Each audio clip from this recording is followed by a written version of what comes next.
สบายดีพ่อพี่น้องฝั่งลาวและสวัสดีพ่อพี่น้องฝั่งไทยและก็ต่างประเทศนำเด้อมื้อนี้มาพ่อกันคือเก่าอีกแล้วกับช่อง YouTube บ่าวพรเนาะพี่น้องซึ่งมาพ่อกันในบรรยากาศ 6 โมงกว่าๆเนาะพี่น้องเนาะ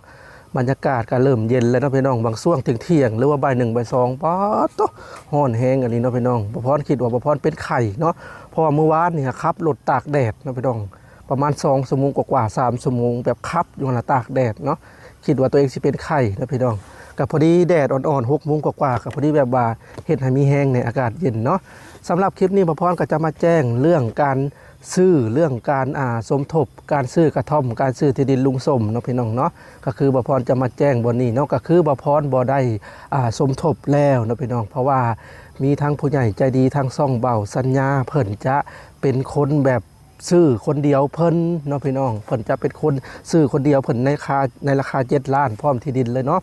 และที่นี่แหละบ่าวพรก็จะเอาเงินส่วนนี้นะเอาไว้ซอยคนอื่นต่อเนาะพี่น้องก็คือเงินนำบ่าวพรนะมี2,48,000 กีบเนาะพี่น้องก็คือ1,48,000 กีบนะเป็นเงินผ่าอาจารย์อยู่ทางสหรัฐอเมริกาเนาะพี่น้องเนาะก็คือเพิ่นให้ทางยายวันดีแล้วก็บ่าวพรแล้วก็สาวพรอะไรเนาะพี่น้องแล้วก็ที่นี่แหละบ่าวพรบ่ได้สมทบบ่าวพรก็จะมอบให้เพิ่นมื้ออื่นเลยเนาะพี่น้องถ้าได้ไปหาเพิ่นนะก็สิมอบเงินสดให้เพิ่นเลย1 ล้านหรือว่าจังใดเนาะแล้วก็อีกล้านหนึ่งก็เป็นเงินทางแม่ตู้อยู่ทาง USA เนาะพี่น้องเพราะว่าแม่ตู้ทาง USA ก็สนับสนุนทางช่องบ่าวพรก็หลายครั้งหลายหนอยู่เนาะพี่น้องจังใดก็ขอบพระคุณเพิ่นหลายๆเนาะซึ่งบ่าวพรก็จะเอาไปซอยคนถูกต่อเนาะบางทีกันนี่แหละสมทบเฮือนไอแก้วถ้ายังขาดเรือเนาะมื้ออื่นเนาะพี่น้องมื้ออื่นทางซุมเฮาว่าสิไปทำการตกลงเนาะก็ต้องรอเบิ่งก่อนว่าสิทันบ่เพราะว่าตอนนี้กระทั่งเบาสัญญาเพิ่นก็ได้กลับบ้านแล้วเนาะเพิ่นได้กลับบางยานี่เลยซึ่งบ้านเบาสัญญานี่จากเฮือนน้องเบยกับเฮือนไอแก้วไปนี่ก็บ่ไกลเด้พี่น้องเอ้ยก็ถือว่าไกลเด้อพุ่นแหละ40กว่าประมาณชั่วโมงนึงแล่นรถถ้าแล่นประมาณบ่ไหวนะถ้าแล่นไวอันนี้ก็ประมาณก็เกือบชั่วโมงอยู่ดีคือมื้อนั้นบ่พรกันเมื่อกับเบาสัญญาได้มื้อนั้นเมื่อกินแกงเห็ดนะกาแล่นเนาะพี่น้องทางก็บ่ค่อยงามปานใดเนาะฮอดบ้านบ่สัญญาประมาณ59 นาทีตีไปชั่วโมงนึงฮอดบ้านบ่พร2 ชั่วโมงกว่าๆนะพี่น้องบ่พรเมื่อที่ใดเนี่ยถูกฝนตกตลอดนะพี่น้องฝนตกตลอดทางเลยบางทีก็ตกอยู่แถวเขตป่าสงวนองค์มั่งโคกองค์มั่งบางทีก็ตกแถวบึงสร้างเมื่อแต่ละทีเปียกเบิดขี้ตอกขี้ตมเนาะสุดก่อนกับเมื่อกลับมาน้อยก็เปียกเนาะพี่น้องบ่พรก็ย่านเพราะว่าผ้าดังได้เปียกป่างอยู่ในกลางแจ้งซึ่งเส้นทางนะมีแต่รถบ่พรขับใต้ตาอยู่น้องหันเขาก็แบบบ่มีภัยเลยเนาะพี่น้องเปียงป่างย่านผ้าลงกับสิตายเลยเนาะพี่น้องมื้อนะเนาะรถเปื้อนเบิดขี้ตมเนาะพี่น้องลุยอีหลีมื้อนะเสื้อผ้าเปียกเบิดเมื่อที่ใดมักพ้นตกตลอดเนาะมื้อนี้บ่พรน่ะจะซื้อเสื้อกันฝนไว้เนาะพี่น้องเสื้อกันฝนไว้ติดเบาะรถมอเตอร์ไซค์นะเวลาฝนตกแล้วยังว่าโอเคเนาะถ้าเวลาบ่พรถึกฝนถึกอย่างไรเป็นผื่นคันเนาะพี่น้องเป็นผื่นคันเขาเอิ้นว่าลมผิดเลื่อนหลังเนาะลมผิดเลื่อนหลังเป็นผื่นตามแข้งตามขานะพี่น้องเป็นตุ่มบางใหญ่บ่แลผ่านไป24 นาทีหรือ30 นาทีก็ตุ่มแล้วก็แวบลงดอกนะพี่น้องเนาะบ่พรก็ยังบ่ทันได้ไปหาหมอนะพี่น้องอยากไปกวดเบิ่งว่าสาเหตุเป็นเพราะอีหยังตามที่บ่พรไปศึกษาเพิ่นก็บอกบางคนก็บอกว่าอาจจะเป็นเกี่ยวกับตับบางคนก็อาจจะเป็นเกี่ยวกับมะไขลังเนาะก็บัดมีเงินพุ่นแหละเนาะพี่น้องจังสิได้ไปกวดเบิ่งดมผิดตามที่ไปศึกษาเบิ่งนั่นนี่ก็โอ้บางคนก็บ่เซานะบางคนก็ไปหาไปหาหมอผิวหนังโดยตรงก็บ่เซาบางคนกินยาก็บ่เซาปัจจุบันนี้บ่พรก็กินยาแก้แพ้นะพี่น้องกินยาแก้แพ้มิดนึง2-3 มื้อจะกินเทื่อนึงนะก็สิได้ไปหาหมออยู่หาโอกาสว่างๆก่อนเนาะเอาพี่น้องสำหรับคลิปนี้ก็เป็นคลิปแบบนั่งเว้าทั่วๆไปเนาะเว้าเรื่องการอันนั้นแหละนี่การสมทบการซื้อกระท่อมของไอ้แก้วบ่แม่นอันลุงสมว่าผิดนะพี่น้องลุงสมก็มีแต่ว่าพังเบิ่งมื้ออื่นหรือมื้อฮื้อนี่แหละรอท่าทางบ่าวสัญญาเนาะแต่เป็นผู้ใหญ่ทั้งซ่องบ่าวสัญญาเนาะพี่น้องเพิ่นจะหับเป็นคนเดียวเพิ่นเลยในราคา7 ล้านเนาะถ้าว่าซื้อแล้วก็สิมีการเซ็นบันทึกกันจบดีนะพี่น้องบันทึกกันจบดีนั่นนี่เนาะซึ่งก็ดีใจนะลุงสมเนาะพี่น้องจะมีกระท่อมเป็นของตัวเองเนาะเพิ่นก็นอนในกระท่อมอันนั้นก็โอ้หลายอาทิตย์เนาะสิเข้าเป็นเดือนแล้วก็ใกล้กับความพันเพิ่นก็ใกล้จะเป็นจริงแล้วนะพี่น้องเนาะ กันยินดีนะเพิ่นจังได๋ก็ขอบคุณทางผู้ใหญ่ใจดีทางซ่องเบาสัญญาเนาะที่ซื้อซอยที่ซื้อสวยลุงสมเนาะพี่น้องบางคนก็บอกว่าลุงสมมื้อนั้นบ่พรถามก็ว่าลุงสมมักสมนะบ่เพิ่นว่าแม่นละนะพี่น้องเนาะแล้วบ่พรก็สิมาเว้าเรื่องเฮือนน้องเบยคือเก่าเนาะพี่น้อง FC หลายๆท่านก็คอมเมนต์มาเนาะบอกว่าบ่พรปัจจุบันนี่คือบ่ค่อยอันถ่ายน้องอเบยเนาะอย่างประมาณนี้นะพี่น้องเนาะก็คือบ่พรน่ะก็แบบว่าบ่ได้มีงบอันซื้อนั่นซื้อนี่ให้น้องเบยนะบ่พรก็เลยบ่ได้มีคลิปตรงนั้นก็อัปเดตอยู่เล็กๆน้อยๆเนาะพี่น้องแล้วก็หลายๆคนก็ถามมาว่าคือบ่เห็นการเคลื่อนไหวเฮือนน้องเบยเลยอีหยังประมาณนี้ไอ้แก้วมาทีหลังเฮือนน้องเบยคือยังบ่ทันเฮือนไอ้แก้วคือแต่ว่าตั้งก่อนอีหยังประมาณนะก็คืองบนบ่พรบ่ทันมีเนาะพี่น้องทางช่องบ่พรน่ะนะเนาะทางช่องอื่นๆก็บ่แน่ใจเนาะหรือว่าเพิ่นมีบ่หรือจังใดเนาะก็ทุกคนก็น่าจะเห็นแล้วล่ะว่าที่ไปที่มาเป็นจังไดเนาะก็ต้องรอต่อไปนะพี่น้องตอนนี้ก็สิเข้า1 ทุ่มแล้วได้พี่น้องเอ้ยสิเข้า1 ทุ่มเลยได้อยากมืดๆแล้วมึงในก้อนคือแจ้งๆอยู่เนาะและมื้อนี้นะทั้งเบาล่าเพิ่นว่าสิเลี้ยงหมูกระทะสร้างแล้วก็เลี้ยงหมูกระทะนี่ครอบครัวไอ้แก้วนี่แหละน่าจะมีผู้ใหญ่ใจดีทั้ง2เพิ่นให้เลี้ยงเนาะเพิ่นว่านัด 6 โมงเนาะพี่น้องทางสร้างเพิ่นก็รออยู่เนาะทางสร้างเพิ่นก็บ่มีเวียกเฮ็ดเนาะพี่น้องบ่มีเวียกเฮ็ดมื้อนี้เพราะว่าใส่ลูกติ่งหน่อยเดียวแล้วก็หยุดลูกติ่งบ่มาพาก็บ่มาเนาะต้องรออีกนะพี่น้องถ้าแม่นอุปกรณ์มาครบประมาณ1 อาทิตย์น่าจะสำเร็จเพิ่นว่าเนาะส่วนเฮือนน้องเบยก็บ่พอได้ยินข่าวแว่วๆเนาะพี่น้องก็ว่าสร้างคนนี่แหละสร้างคนเฮ็ดเฮือนไอ้แก้วนี่แหละจะเฮ็ดสานต่อเฮือนน้องเบยเนาะเพิ่นว่า20 ล้านเนาะพี่น้องเพิ่นว่า20 ล้านหาเพิ่นสิกินเองได้เพิ่นสิกินเอง20 ล้านนะแต่เฮือนไอ้แก้วนี่15 ล้านเลยเพิ่นกินได้ไอ้แก้วเนาะพี่น้องกินทั้ง3 คาบเลยโธ่3 คาบนี่5 ล้านเดือนนึงนี่อยู่บ่ได้อยู่ได้พี่น้องเว้าแล้วกันเนาะแต่ว่าดีแต่ทางไอ้แก้วเพิ่นขยันแน่บางทีเพิ่นก็ไปหาเฮ็ดหาหน่อไม้ซ่อนละหูละพวกมาสลับกันนะพี่น้องสลับให้สร้างกินน้ำบางมื้อก็กินหน่อไม้เนาะตอกไปว่าซั่นเนาะบ่แม่นว่าซื้อทุกคาบเนาะเฮือนลงเบอร์นี่เพิ่นว่า20 ล้านนะพี่น้องแต่บ่ฮู้ว่าช่องใดจะดำเนินการนะพี่น้องแต่ว่าผู้ใหญ่ใจดีเพิ่นจะไว้วางใจช่องใดให้เฮ็ดเนาะบางทีก็อาจจะเป็นทีมงานในซุมเฮานี้บางทีก็อาจจะบ่แม่นทีมงานนี้อาจจะเป็นยูทูบเบอร์ช่องอื่นๆก็เป็นไปได้นะพี่น้องเนาะมีแต่ว่ารอติดตามกันต่อไปแล้วก็แม่กับพ่อน้องเบยก็มาได้ 4-5 วันแล้วนะพี่น้องซึ่งตามที่ประพรสอบถามเบื้องหลังนี่เพิ่นก็บอกว่าสิมาอยู่กับน้องอาเบยเลยตามที่ผู้ใหญ่ใจดีแนะนำเพิ่นมาเนาะมาอยู่จนว่าน้องเบยมีครอบมีครัวเพิ่นจังสิไปและเพิ่นก็ได้ยุกย้ายสมนุครัวมาแล้วให้ทางช่องบ่สัญญาดำเนินการสมนุครัวเนาะเพิ่นก็มาอยู่ได้นี่แหละเนาะพี่น้องครอบครัวน้องเบยก็ได้เพิ่นก็นอนในบ่อนอันนี้เนาะพี่น้องในห้องครัวนี่แหละเพิ่นนอนในห้องครัวเพิ่นก็บริการมุ้งดอกมุ้งมีบ่หรือจังไดเนาะแต่ว่ามีอยู่ถึงเนาะถ้าบ่มีมุ้งนี่โอ้ยุ่งหลายพี่น้องพัดลมเพิ่นก็ไปซื้อใหม่ละพัดน้องเบยมีแต่พัดลมที่บ่พอซื้อหั่นแหละพระอาจารย์ทางประเทศไทยเนาะก็ยังใช้อยู่ปัจจุบันเพิ่นก็นอนในกระท่อมมันพี่น้องน่าจะฮ้อนหลายแหละนอนนานเพราะว่าสินอนแบบกับน้องเบยก็อาจจะน้องเบยอาจจะแบบเปิดเพลงเนาะเปิดเพลงแบบโทรศัพท์ฟังเพลงมาสิ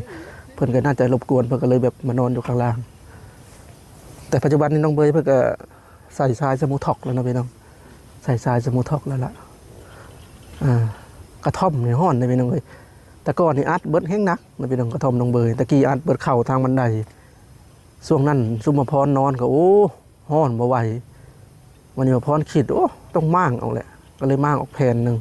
ก็อยู่ปัจจุบันนี่เวลาฝนตกก็บ่ค่อยพระนะพี่น้องเอ้ยเวลาขึ้นก็สบายบัดนี้อากาศถ่ายเทอยู่มั่งแต่ก่อนแล้วก็สิบ่มั่งนะไอ้แก้วก็ยังบ่ทันมาอยู่เด้ไอ้แก้วก็ยังบ่ทันมาอยู่เลยที่นี่ละญาตินะพอแถวนี้ก็ยังเป็นแบบบ่มีใครมาอยู่เดี๋ยวนี้มีเพื่อนบ้านมาอยู่แล้วก็บ่ญาติแต่ก่อน 2-3 คนเนาะมีบ่พรบ่น้อยบ่ล่าบ่สัญญานอนใน ในเดินเนาะพี่น้องปูศาสตร์นอนปู้ถือว่าเป็นครั้งแรกเป็นปีแรกพี่น้องเป็นปีแรกเลยที่บ่พรแบบนักหนานะบ่เคยเจอสิมาก่อนอันนี้คือแบบ นักอะไรตัวถือว่าเป็นปีแรกเลยทีเดียวแบบลงทุนขนาดนะเป็นลงทุนขนาดตอนแรกๆเนาะตอนแรกๆสิเล่าให้ฟังตอนแรกๆกับมาปุ๊บกับแทบจะไม่มีมันนอนเดี๋ยวนี้โรงแรมก็อยู่ไกลซึ่งจากที่ประพรนั่งในขณะนี้ไปหาโรงแรมนะ55 กิโลนะพี่น้อง55 กิโลถ้าทางดีก็ยังใครเนาะอันนี้ทางคิเลล่านี่ฮอดทางดีนี่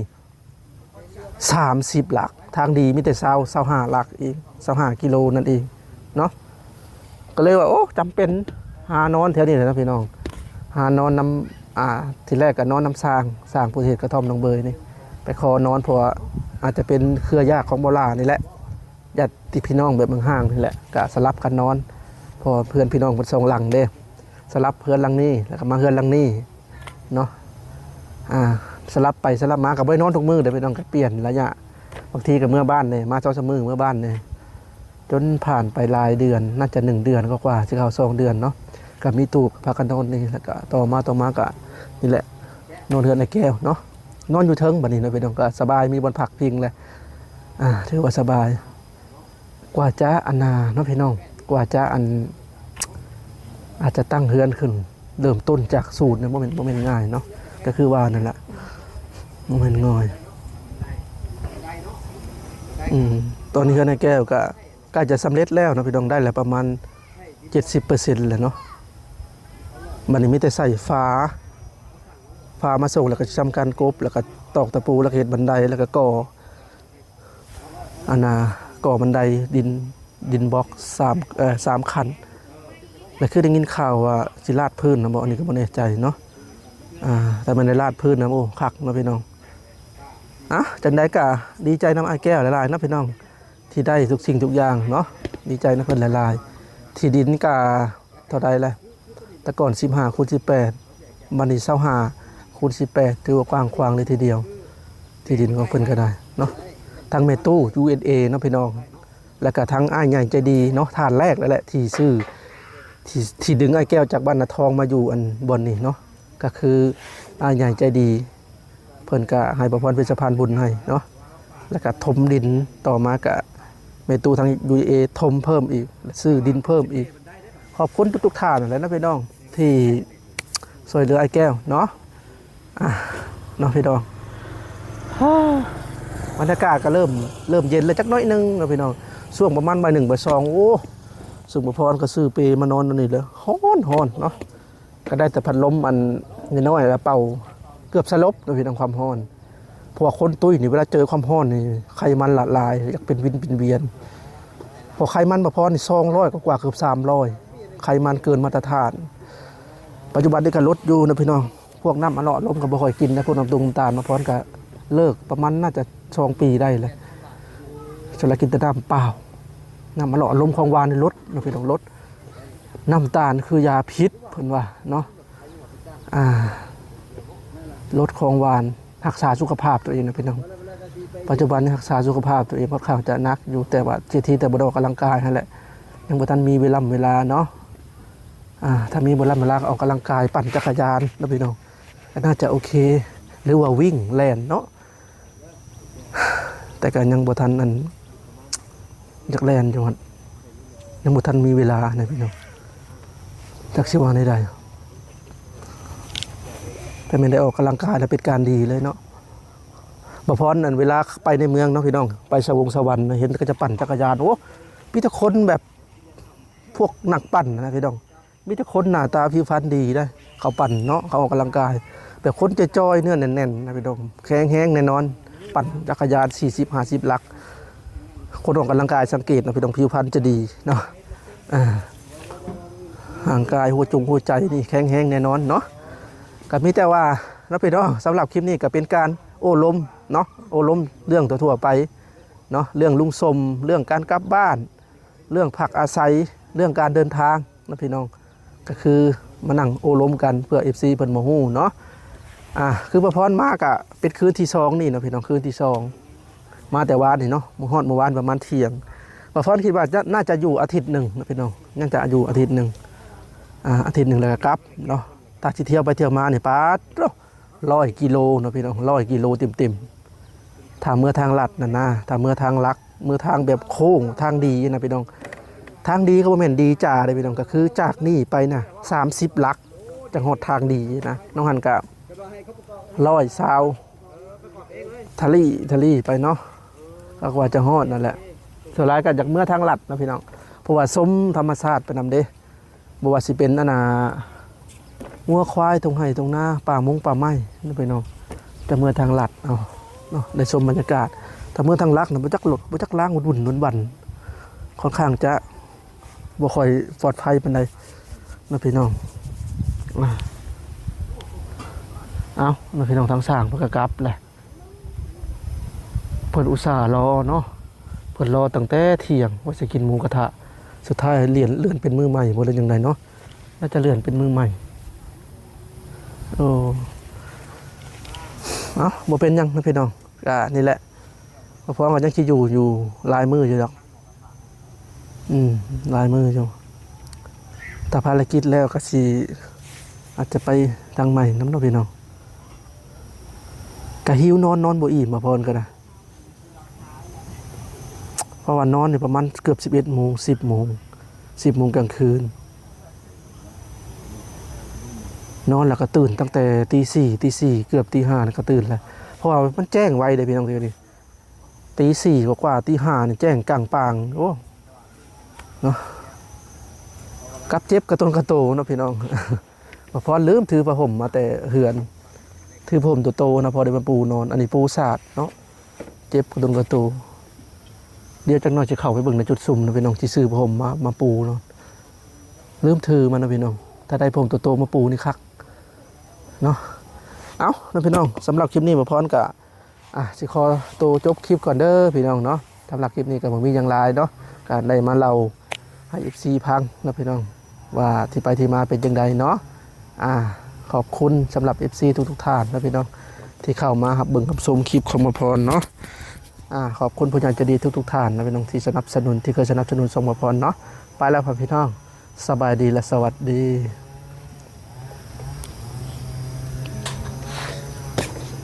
ฮอน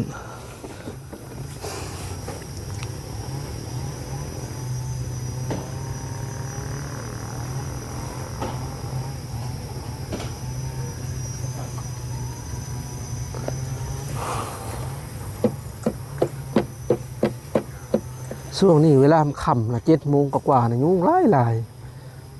อยู่บ่ได้ดอกปีนี่ช่วงค่ำๆนะยุงผึกอยู่ยุงลายมันไก่ป่าเด้อยู่บ่ได้นะพี่น้องยามนี่แหละคนมักเป็นไข้เลือดออกนะยามเดือนสิงหากันยาตอนนี้เดือนมิถุนากรกฎภาษาลาวสิงหากันยาตุลาพฤศจิกธันวาปีนึงก็บ่หลายปานใดเนาะปีนึงก็แป๊บเดียวเนาะพี่น้องหาเงินนำก็บ่ทันปีนึงไวเลยอายุคนเฮาก็แก่ขึ้นดับมือเนาะตอนนี้มาพรก็30 ปีเลยพี่น้องเกิดปีคศ2500บ่แม่นปีคศ1995ถ้าเป็นปีพศนี่ก็ลองไปลบเบิ่งเนาะก็น่าจะปี2535ว่าประมาณนี้แล้วว่าส่วนลาวอยู่ฝั่งลาวน่ะจะใส่เป็นคศจะใส่ตามฝรั่งเศสบางท่านก็ว่าศาสนาพุทธเฮานี่ต้องใส่ปีพศจังคิดถึงคือว่าแหละสมัยก่อนก็ ลาวเฮาก็ตกขึ้นเมืองฝรั่งเนาะผมเป็นยังพี่น้องเช้าเมื่อยอีกหน่อยก็สิปิดคลิปนะพี่น้องเช้าเมื่อยก่อน